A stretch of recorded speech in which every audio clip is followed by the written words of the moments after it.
This is the Board of Mayor and Alderman work session for September 22nd, 2020. And we're going to limit physical access in the meeting room due to current limitations on public gatherings. Accommodations have been made to ensure that the public is able to participate in the meeting, and the public may participate in the following ways. Watch the meeting on Franklin TV or the City of Franklin website. Watch the live stream through the City of Franklin Facebook and YouTube accounts, or call into the conference meeting at 1-312-626-6799, meeting ID 934-0838-0464 with a passcode of 431451. Callers will be unmuted and given an opportunity to comment during the meeting at specific times, and limited viewing will be available in the lobby of City Hall to watch the live video. The public may email comments and questions prior to 4:30 p.m. on the day of the meeting to the recorder at franklintn.gov to be read aloud. All comments will be limited to 2 minutes per person per item, unless I deem it necessary to change that, which I can, regardless of the method of delivery. So City of Franklin YouTube site is www.youtube.com/user City of Franklin /user City of Franklin, or the City of Franklin Facebook Live is www.facebook.com/City of Franklin, or the website is www.franklintn.gov/Franklin TV. So this meeting is called to order, and I'll now call the roll. Alderman Barnhill. Present. Alderman Martin. Present. Alderman Bransford. Present. Alderman Speedy. Present. Alderman Berger. Present. Alderman Blanton. Present. Alderman Peterson. Present. And Vice Mayor McClendon. Absent at this time. We expect him a little later, hopefully. We'll now go to item 1, which is consideration of resolution 2020-178, a resolution declaring that the Board of Mayor and Alderman members shall meet on September 22nd, 2020 for work session and conduct its essential business by electronic means rather than being required to gather a quorum of the members physically present in the same location because it's necessary to protect the health, safety, and welfare of Tennesseans in light of the COVID-19 outbreak. Is there a motion? Motion to approve. Second. Thank you, Alderman Barnhill, and seconded by Alderman Bransford. Any discussion? Ready to vote? Alderman Barnhill. Yes. Alderman Martin.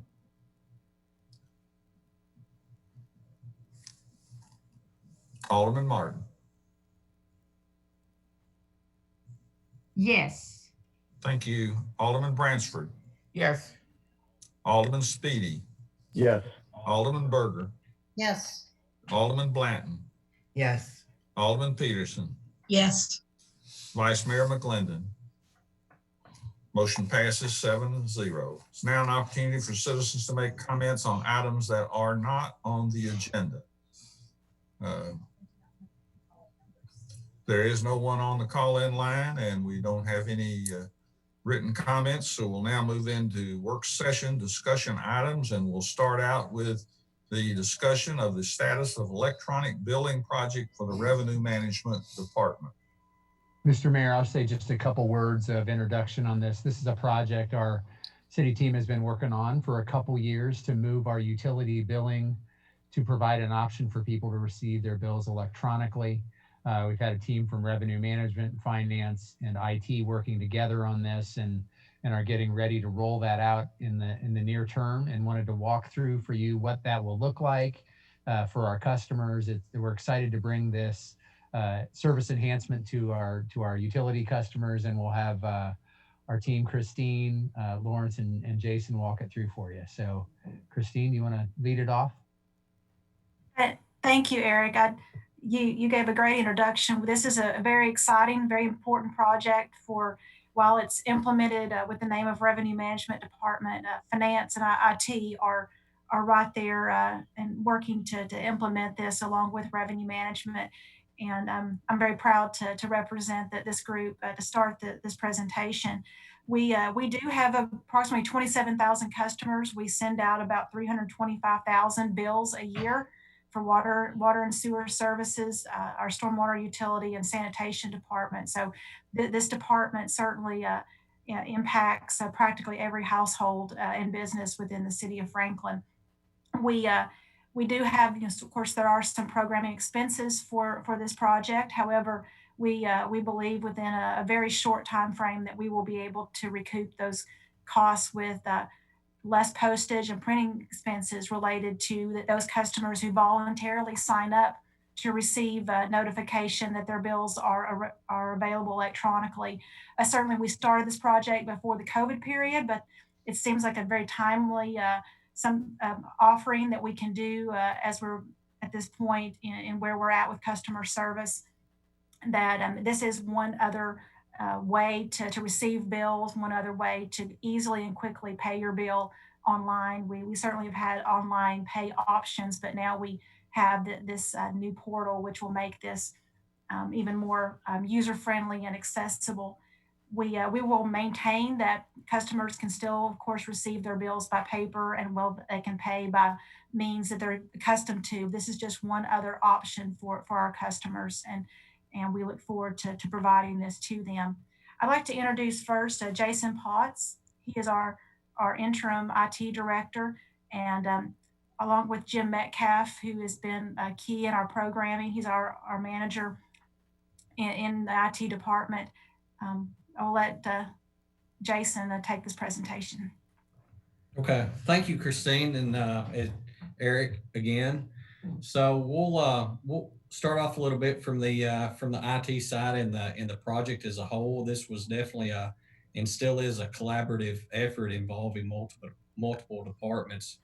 We've worked very closely with from the revenue side, Lawrence Sullivan. From the IT side is Christine stated, from the information systems team, Jim Metcalf, and also Mike Lowe from the finance area. So it's been a collaborative effort from multiple groups to work through this to make sure we provide a good product and online billing for the citizens. Our time frame that we're looking at is approximately mid-October for this. We wanted to bring it to your attention and show you a piece of hopefully the what it's going to look like and the programming of what we'll see whenever we go online and offer to the what the bills are going to look like from the citizens' perspective.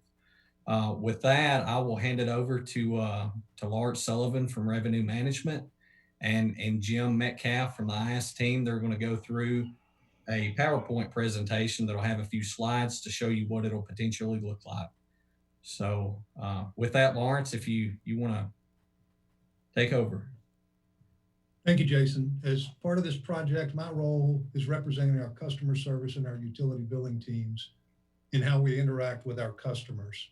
I'd like to share with you that for some time now, the number one request from our customers is, when will you have paperless billing?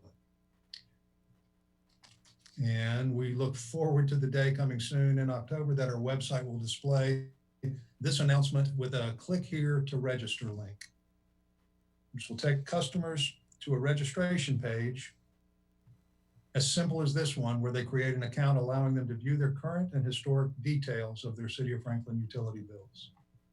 Each time a registered customer returns to their account, they'll find a simple login, simply their registered name and username and password, which will take them to the home page for their account, which allows them to view their statements, see their transaction history, sign up for automatic bank draft, and they can pay now, choose to pay now, click to pay now on that page. And those who choose to pay now will be linked directly to our payment processing partner with a screen showing their balance due, ready for them to make their electronic payment. And one last slide, saving the best for last. On the billing date, customers that have registered for paperless billing will receive an email identifying them by name, account number, service address, and providing them with the amount of their bill and its due date. The email will provide them with a link to view, and we expect many will use it to pay their bill. That's it, and I'll turn it back to Christine. Thanks, Jim. Thank you, Lawrence and Jim and Jason. We, as Lawrence was saying, we do expect to open registration during the second half of October. And then certainly people can still register going forward. It's not a one-time decision. When we first opened registration, we expect from other utilities who have done this type of process that over time we build even more accounts who choose to go paperless billing. So we could very likely at some point have 30-40% of this 27,000 accounts choose paperless billing, but we'll build that over a period of time. And so we'll certainly look as we plan future budgets for printing and postage, what that looks like as far as usage. But we expect our customers they're very savvy customers, and many of them will be chomping at the bit to register as soon as we open the registration process. So I'll just open up. Certainly we've got a great team here if you have questions, or if Eric has anything to close with. I would just add one piece that I think you all know, but just to remind our customers especially, one of the things we had planned to do by July 1 that we accelerated in response to COVID-19 was the elimination of the credit card fee. So that will carry forward with this enhancement in our service too. So we have really tried to make it as easy and as seamless as possible for our customers to interact with us and to make their payments, to get their billing information. This is just another step along the way, but back in the spring, we eliminated that component. That was something, as like I said, we were headed towards anyway, and we accelerated to respond to some of the needs that were going on with COVID-19 to limit interactions for the well-being of the community. So that's another feature. And as we continue to improve our metering system, enhancements in our metering system, you'll be able to get real-time data online about your usage and track what's going on with your utility usage as well. So we continue to enhance the service level as you see here, and this is a great example, and we're thankful for the work of our team and glad to answer any questions or hear any comments you have for us. Alderman Peterson. I noticed it said that you could continue to use your automatic bank draft. So what would be the change for the people who are already using that? Yes, ma'am. The only change for those who are on automatic bank draft would be that they would no longer receive a paper bill in the mail, but your automatic bank draft will continue unless you contact us and tell us to discontinue that.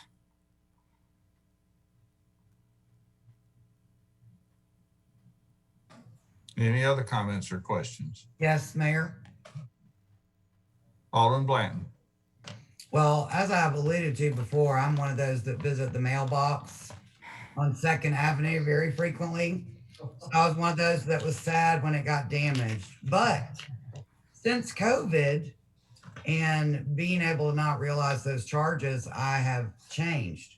So I am one less check a month. I am one check away from being paperless across the board. So kudos, Lawrence and Christine and all of you guys for doing this. I think that it will be great for all of our citizens. Mr. Mayor, I have a question. Go ahead, Alderman Berger. It's nice to have a poster child like Alderman Blanton. We'll use her in the ads. I've been doing bank draft for quite a while. So in order for me to see my monthly bill, I'll just have to look that up on my bank statement or go to my bank website. I will get nothing at all from the city. Is that correct? Or no statement whatsoever, which is fine. I don't want a paper statement. I think that's good. But so every month I have to go to my own bank statement to find out, or go to my bank to find out what the cost is per month, correct? Well, Alderman Berger, in the case of if you your bank draft and you go ahead and sign up for electronic bill presentment, you'll have two different ways to know your payment amount before you see it on your statement. You'll get the email that your bill is ready. And that was the last slide that Lawrence showed that had a draft. And so that amount will be on that email. So if you quickly see that and jot it down, or you can go ahead and link into your account to see all the details about your consumption, those types of information. But if you're purely just looking for the amount to put into your checkbook, that email will have it on there for you. I just want to make sure it was the amount is in the email itself. Yes, ma'am. Okay, good, thanks. And then you can click on and go see the billing detail through the electronic system as well. Sure. Okay, thanks. Anybody else? Item 3, City of Franklin Contract 2020-0061, Agreement Memorandum of Understanding between Save the Franklin Battlefield and the City of Franklin regarding the collection, transfer of donations for historic cemeteries preservation and restoration. I'm not sure if Emily or Amanda are taking the lead on this, but this is an agreement that helps us convey some private donations for our city-owned historic cemeteries. So Amanda or Emily, whoever wants to talk this through. I am happy to take the lead on that. Thank you everyone for having me this evening. As Mr. Stuckey said, the purpose of this agreement is to enable the Civil War Historical Commission to codify an agreement that would allow citizens to donate funds to the City of Franklin for improvements to the city-owned historic cemeteries that are 2 blocks north of the public square, City Cemetery and Rest Haven Cemetery. They are both listed on the National Register of Historic Places and publicly owned. The cemeteries have experienced some renewed interest over the last few years, due in part to their adjacency to Bicentennial Park. And the Parks Department has completed some successful maintenance and restoration projects in tandem with the Planning Department over the last couple of years, including some burial marker restoration, some dry stack stone maintenance. And as those have occurred, many citizens have requested to participate in that. So the Civil War Historical Commission the city has here in place has sought to codify some sort of agreement that would allow those citizens to participate in that process by facilitating through donations. And those donations would be funneled through Save the Franklin Battlefield, which is a local preservation organization that has a lot of interest in those cemeteries and is represented on our Civil War Historical Commission. Save the Franklin Battlefield has endorsed the agreement that you've seen, and the Civil War Historical Commission also voted unanimously to recommend favorably the proposal that you see today. And I'm happy to answer any questions you may have about it. Thank you. Any questions or comments for Ms. Rose? Amanda, my only question would be is, if people do donate to Save the Franklin Battlefield, since they are a 501c3, I guess that's going to count as a charitable contribution, or are we just letting the individual donor and Save the Franklin Battlefield deal with that? One of the reasons that the mechanism is being proposed is so the folks who donate can receive that charitable contribution through Save the Franklin Battlefield. Yes, very good question. Thanks. Good question. Item 4, City of Franklin Contract number 2020-0123. Parkland Construction Dedication Agreement between the City of Franklin and Franklin Capital Investment LLC for the property known as Vintage of Watson Glen PUD. Thank you, Mayor. Good evening. Before you is the Parkland Construction and Dedication Agreement between, as the Mayor had just stated, with Franklin Capital Investment in the city for the Vintage at Watson Glen. The development is located in Quadrant 2 and has 245 dwelling units for a total parkland of around $1,054,480. The development has proposed public and private amenities and shall receive an offset of up to 75%. The public improvements include a dog park, passive park space, pedestrian bridges and land, and the private amenities will include a pool and a pool cabana for its residents. So sounds pretty nice. The Parks Department recommends the contract 2020-0123 and happy to answer any questions at this time. And Mr. Mayor, I would add just real quick, if item 4 and 5 look familiar, there's a good reason, because back in, I believe, May, you saw these items come forward, but the vintage at Watson Glen project came back through for additional process through the Planning Commission. So we just wanted to put it on the work session to give you a refresher and any opportunity you wanted to have and ask any questions. Both these items are on the voting session as well, because we typically put the impact agreements on with the development plan vote and the public hearings. So those are moving along in the typical way there, but we have talked to you about these before, but it has been a little while and we wanted to add it back to the work session just in case there's a need for any discussion. Any questions or comments? And Mayor, this is Greg Gamble. I'm online too if there are any questions for me. Thank you, Greg. Mr. Mayor, Alderman Bransford, go ahead. well, just for the record, I know the road impact fee reimbursement for the things that those improvements they would do along 96 and in Royal Oaks.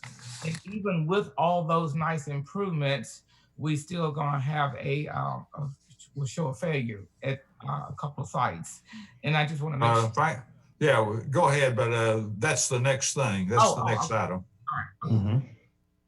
So anything else on the parkland? If not, we'll. Good job. I'm going to hire you, Alderman Bransford, to keep this meeting moving. Okay, well, we're moving right along. Yeah, we're moving right along. Next item, right? The 2 items. What did you, Dr. Stuckey, you mentioned the 2 items together came before us. That's why I jumped right in. Oh, okay. Well, let's go ahead with the road impact fee reimbursement agreement then. And you can. Okay. I was just saying, I just want to, for the record, I just want to make a comment about the fact that, we still gonna have a failure at a couple of sites there, but, and we gained something, but it's not, 100% satisfying what needs to happen at those two areas along the ramp and along 96 and Royal Oaks. It still would be, according to the notes here, show a failure at the following location during the PM peak hours. Just want to make sure we are aware of that as we move forward with this. I'm in support of this because we getting something out of this, but it's not going to be it's not going to take care of things. So Mr. Mayor, if we could have Paul present kind of an overview of the agreement and then maybe address that as well. So go ahead, Paul. So I want to share my screen right now. You should be able to see my screen. So just as a reminder, some of the improvements, we're going to construct a triple right turn lane here at 96 and South Royal Oaks. We're going to also lengthen this left turn lane. And then the other improvements involve a full closure at Rand Place median, which allows for this increased left turn lane onto Oak Meadow, and a partial closure of the median here that serves Aldi's, the Big Lots, and then the Publix to the south. The estimated cost of these improvements is around $852,000. And as was stated before, there still is 2 intersections that aren't meeting our standards, which is the I-65 southbound ramps in the PM still functions at a level service F, and then Highway 96 and Royal Oaks, the overall intersection is at a level service F as well. But this does provide some traffic improvements compared to where we were today with these improvements at other intersections, and overalls is a benefit. And then we actually brought this, as Eric stated, back in March timeframe. We brought this to y'all, and we're given the go ahead to proceed with moving forward with the development plan. So happy to answer any questions that you have.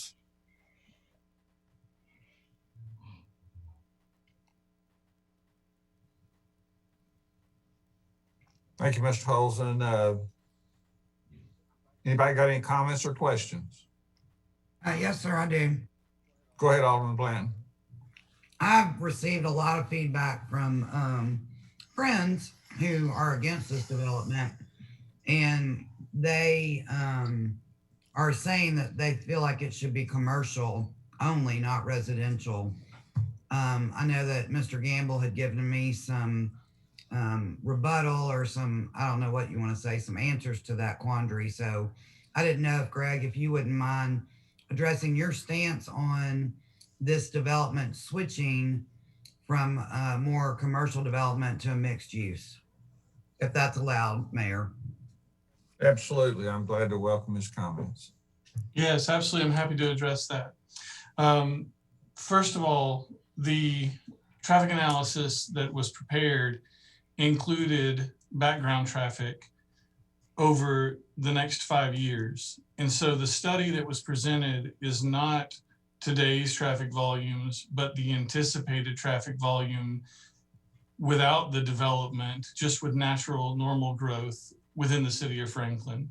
The improvements that we're proposing to make not only offset the development that we're proposing, but a lot of the background traffic as well, meaning that the intersection improvements that we're making, even though, as Alderman Bransford pointed out, our level of service F, they're better with the improvements and the development added than if we did nothing at all and just left them to be able to handle that additional background traffic in a few years. We very early on took an unusual approach on this development. We started with a traffic analysis. We heard from neighbors very early on that traffic and the impacts to Royal Oaks and to Murfreesboro Road were their #1 issue.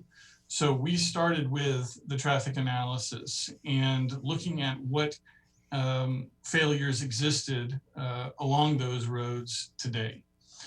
We looked at applying 100% commercial to the development area. I feel like we were conservative, applying approximately 90,000 square feet of a mix of residential, medical office, and retail to this property. The end results of that were that those uses comprising 90,000 square feet would end up with 6,382 average daily trips, whereas the multifamily mixed use office development that we're proposing has a total of 1,811 daily trips. So significantly less of an impact to the overall roadway infrastructure than if we were to develop with 100% commercial. In addition to that, the AM peak hour and PM peak hour trips for the mixed use development approach that we're proposing is approximately a fourth of the impacts that we would see during the PM hours for a 100% commercial development. And a lot of that is that when you're traveling during peak hours, you're coming and going to those businesses for employment.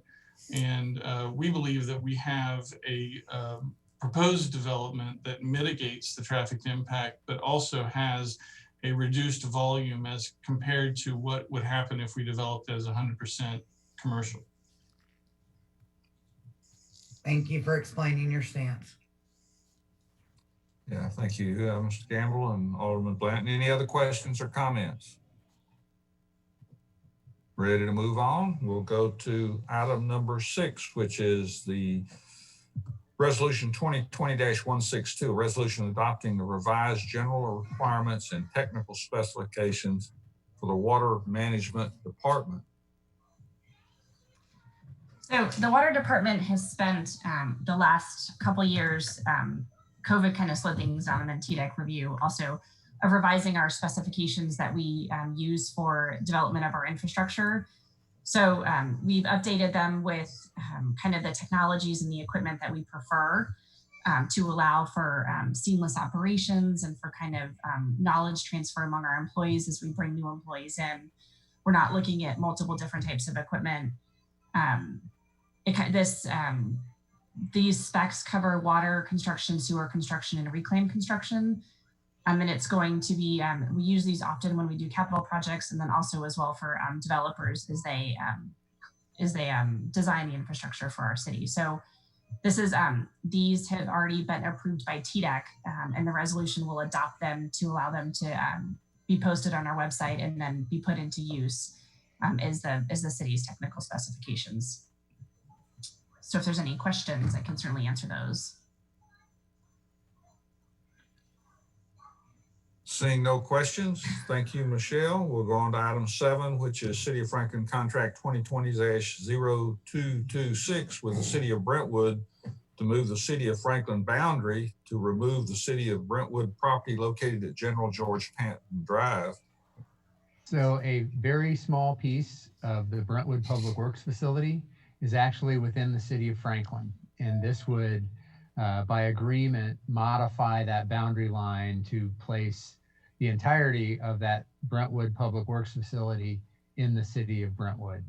Shauna has worked with the city attorney in Brentwood to kind of hammer out what we think is the cleanest, most direct way to address it. It has no financial impact to us, and is a pretty straightforward, really kind of clean up. Shauna, you want to add anything there? The only thing I would add is that Kristen wanted me to say hi to you guys.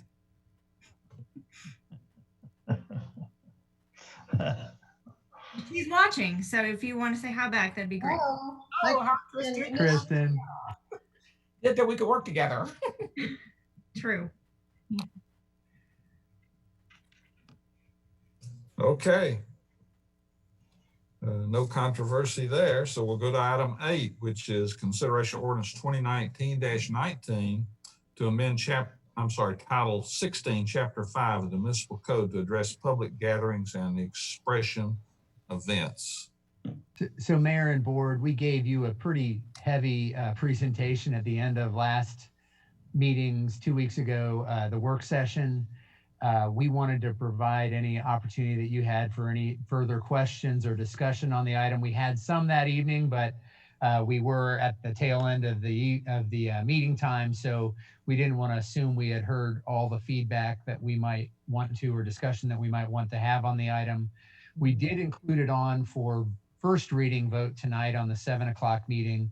It does require 2 readings for approval. So, Shauna did a lot of heavy lifting in terms of pulling together information and the research related to case law and how it relates to First Amendment rights and responsibilities of government, and wanted to give you a chance to ask any questions or any follow-up information as we're considering this item tonight.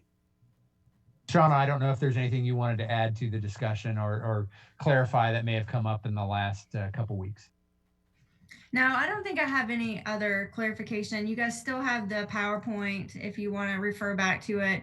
I'm happy to answer any questions that you might have. And then, like Eric said, it's on tonight for first reading. I will address one topic up front that we struggled with when we wrote this, that I heard at least a question or two last time about, in the terminology of a permit. And let me kind of address that directly, in that what we're trying to do is provide for the use of public space for that expression. And I don't think there's any other way to provide for it but through some form of permit. If you don't have a permit, then you don't have the ability to allow for it, to do some of the things that we think really help with the safety component, which is define the area, define the time, provide for the use of that space during that time by that group that is expressing themselves, which also helps us manage a counter protest and keep those appropriately separate to maintain safety. So there's just a number of elements that there's really, if you're messing with terminology, you may just be confusing the matter. You need to be direct that you're granting use of public space for a certain time for a certain use. And quite frankly, it is a permit that has a very low threshold for approval. I mean, we don't get into the content. We don't, we really are just looking at timing, availability, and safety concerns. We don't get into the message. We don't get into really any other area of it. But we really struggled with, is there a better way or better terminology to use? And we really can't find one because of the meaning that we need to have associated with granting a specific use at a specific time for the purpose of public expression. I hope that helps. That was a great question, and one we worked on and really tried to think about another way to do it, and couldn't find a more effective terminology or structure. Mr. Mayor, I think I was one of the dissenting voices on that particular first discussion, and I read through this thoroughly today and over the last few hours, and I see no hindrance of someone spontaneously wanting to gather. And it was important to me for us not to have that kind of restriction.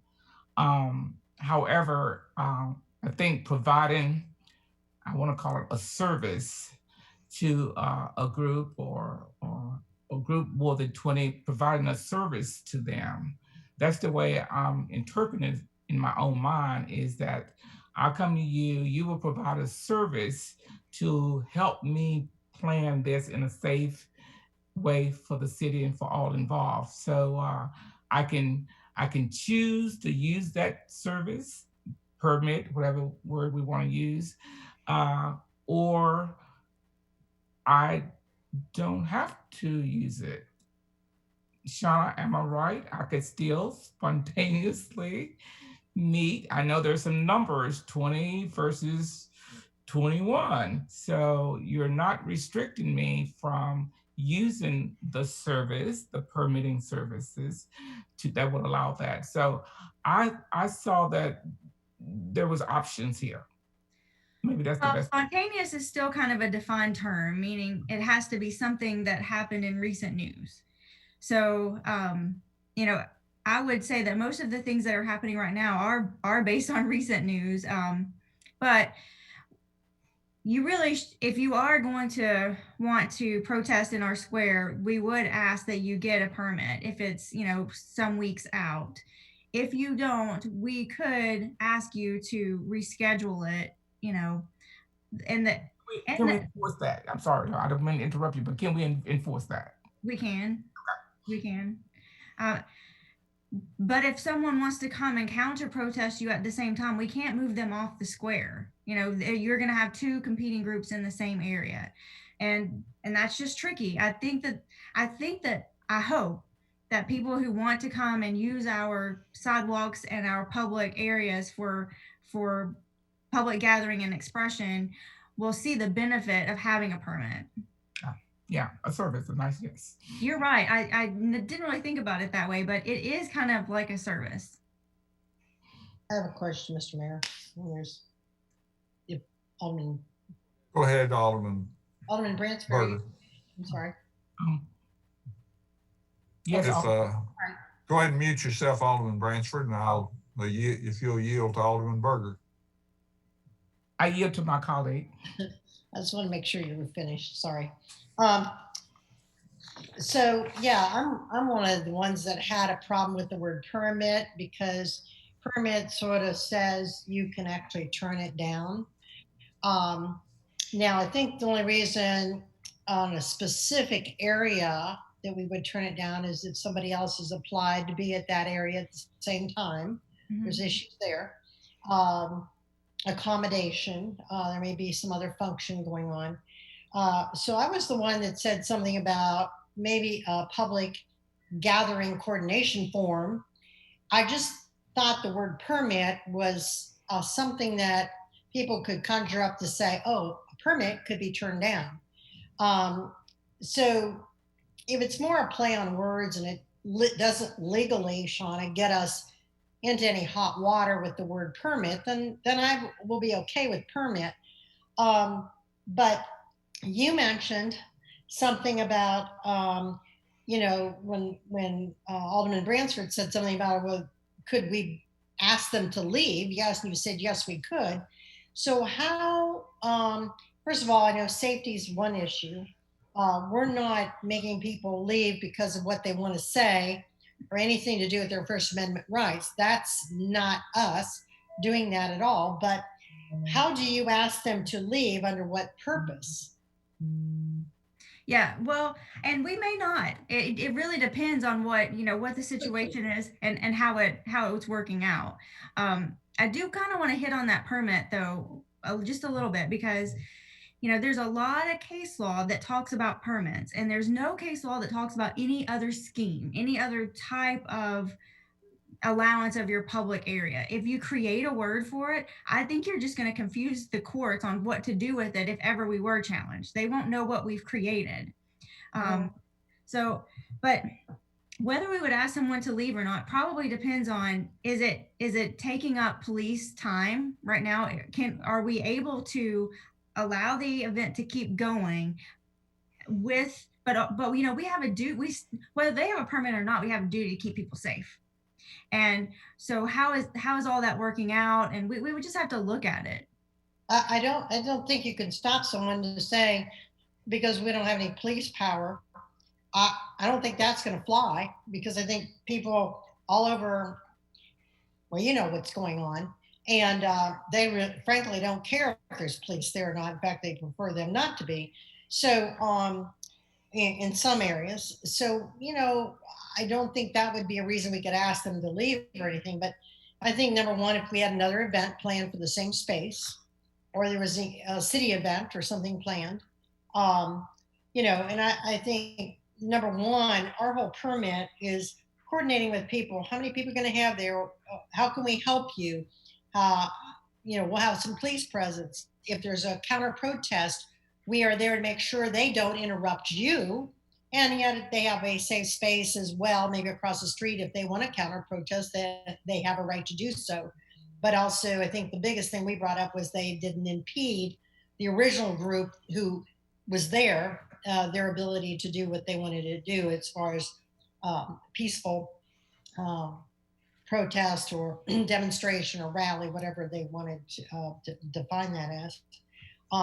So, yeah, I'm just looking at it from different angles and thinking, how does this all play out? I know Dana had some concerns about getting us in legal hot water, but I think you've looked across the board at different states and how people have handled that. And I think we are clear, and I think this is important, that we are clear as a city, that we are very clear of what the permit is and what it is not. And I think as far as stating it here and making sure that we're, number one is safety, number two is coordination, and number three, making sure that they have the ability to speak out. So I'm good with those three things as long as we keep those as paramount in our ordinance. Well, and I also think it's important to note that the time to apply is 2 days in advance. So that's really not asking people for a whole lot of preparation. 2 days is all we're asking. And it is true that safety is our number one goal in asking people to submit these permits. And I think the only last thing I would say is that, even though we're asking for a permit, there are people that might not come for a permit and just choose to do what they want to do.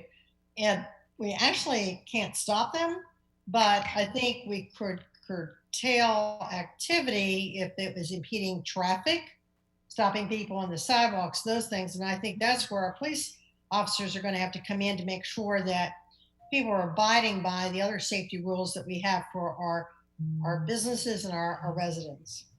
Is that correct? Well, there is case law that says if you have a permitting process and people don't follow it, then you could ask them to reschedule. You could ask them to disperse and work through the permitting process. We do have that authority. You have case law on that.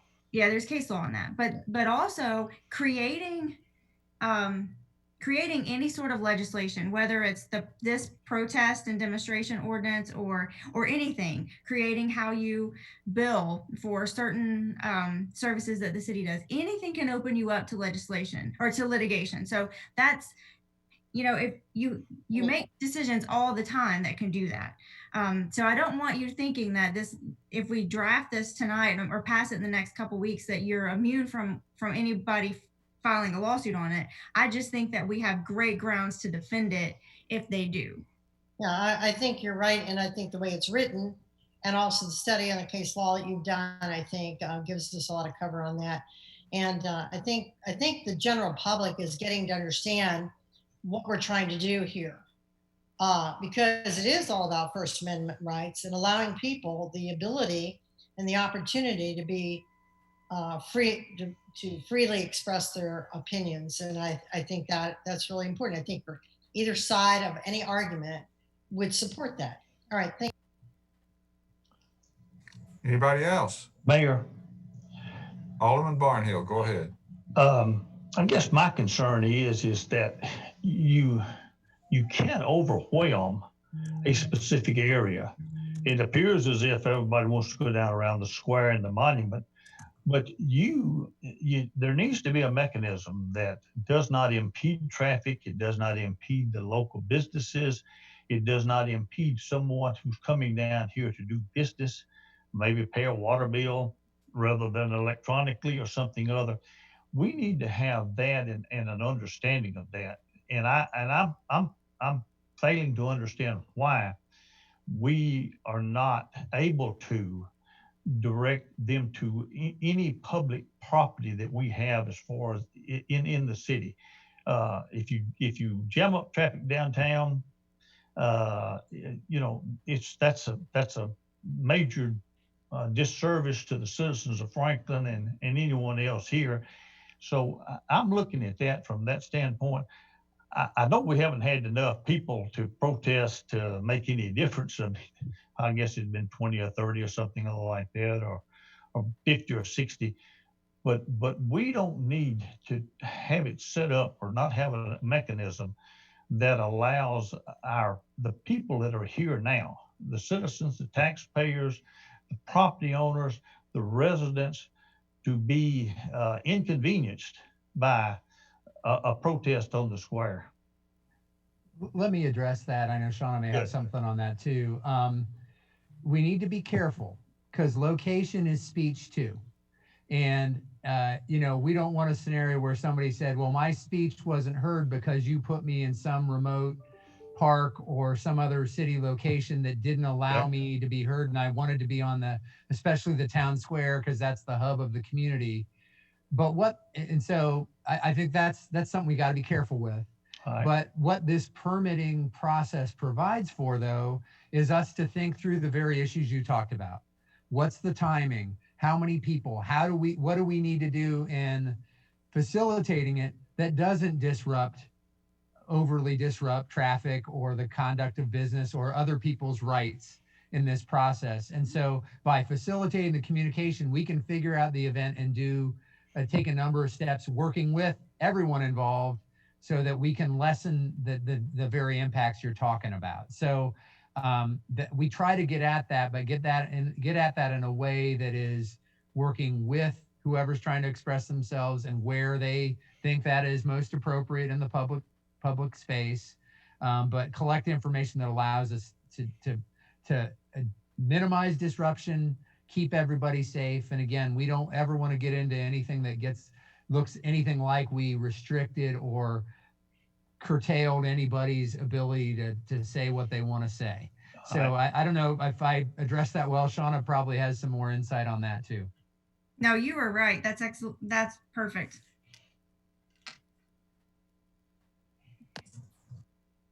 Other questions or comments?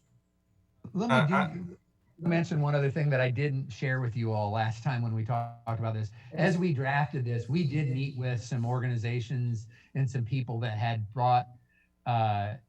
done some public expression or demonstration events in the past, and that had expressed back in January when we first brought this up, had expressed some concerns. So we did engage in some dialogue as we developed this. I don't want to say that they agreed 100% with everything we said, but they understood the necessity of why we were framing it the way we were and the structure that's in place and the legal background that we were basing it all on. So we did try to engage folks that have organized some of these types of events in the community in the last year.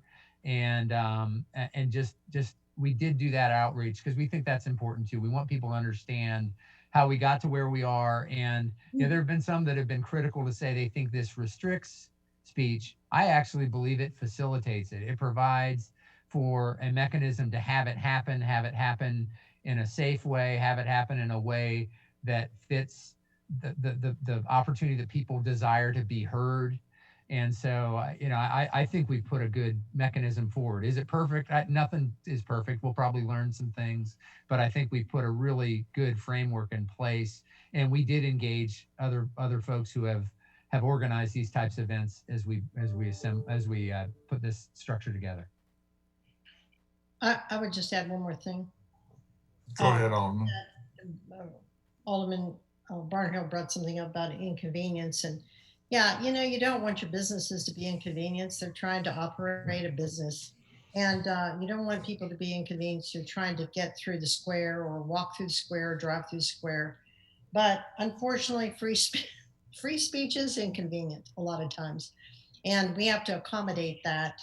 And I think that's just going to happen. But the best we can do is to help accommodate it and bring it as little inconvenience to our residents and our businesses as possible. So I would just add that, and thank you. Other comments or questions? I did have one quick question, if I could, or comment. I couldn't pull it up on my computer because I've got too many things on there right now, but I wanted to ask about, is there any restriction as far as amplification, or is there any restriction as far as what people can bring or do when they have this permitted? Amplification is allowed so long as, well, we ask if you're going to do it, and it's allowed, but you have to fall within the noise ordinance section about amplification. So after 10 o'clock, you can't amplify. So we wouldn't allow anyone to have a permit that would allow them to amplify past 10 o'clock pursuant to our noise ordinance. There is a section that talks about certain prohibited items that you can't bring and some that you can. You can bring coolers and water and that kind of stuff, but you're not going to be able to bring alcohol. And so that's in there. And I guess depending on how long the event lasts, Eric will have some leeway about creating a prohibited list if it's, a longer event. Mayor, I have a question. Go ahead, Alderman Martin. Actually, it isn't a question. It's a remark. But as I said before, you all are acting like and talking like there's not going to be any problem with demonstrators, that they're just going to come down there and say what they speak their piece and then go home. I hope you're right. But if there is any commotion and if we are having any disruption there, I want our police to be able to do what they have to do under the umbrella of the city. And we talk about protecting the rights of the demonstrators. I'm talking about protecting the rights of the citizens, the businesses, the residents of downtown Franklin. And I hope you're right that there will not be any commotion that is unnecessary, but if there is, I want our police to be free to do whatever they have to do to control it. And that's one reason the permit is very important, that will assure us that we will have police on the scene. And I want them to be safe. Well, and your comments are valid whether they have permits or not. I mean, our police are, out there and active now, and we don't have a permitting process. So, and whether someone has a permit or not does not give anyone the authority or permission to create or do any sort of criminal activity. That doesn't matter whether they have a permit or not. And we have been dealing with public expression events for some time. And some of this memorializes what we already do. We always try to establish some communication so that we know who's leading and organizing, so that they are a point of contact. Chief Faulkner and her team, our police department team, are tracking events carefully up to their up till they're happening, to see what's going on, who may be coming to counter protest, who may be coming to participate in it. We collect a lot of information, and you see officers present, but there's also many present that you don't see. We've got cameras in lots of locations that help us track what's going on. there is a very focused effort on understanding events, understanding what is happening, what could happen, and being prepared to respond as best we can. We collaborate with other partners in law enforcement, other folks in public safety. Our police and fire work closely to have resources available to respond quickly to whatever may happen.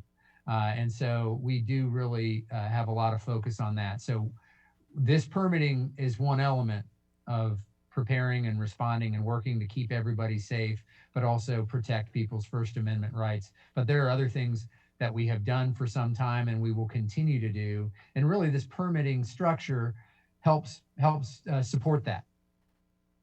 Mr. Mayor, my personal experience with public protests on the square has been very accommodating with the city as well as the police department.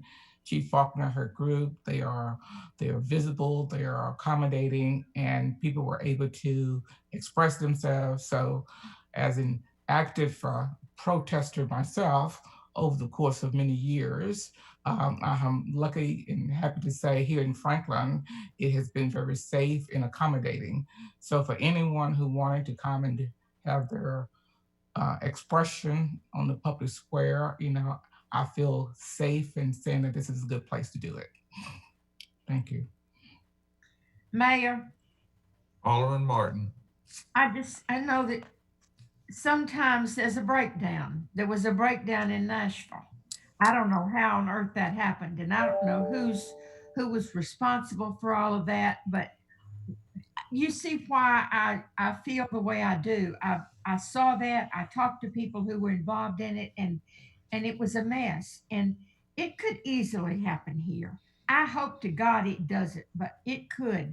And so I just want us to be prepared, and I want our policemen to know that we are supporting them, we are behind them, and I don't want anything to ever happen like happened in Nashville. Any other comments? Seeing none, we'll come back for the Board of Mayor and Alderman meeting at 7 p.m. So thanks for tuning in and see you then.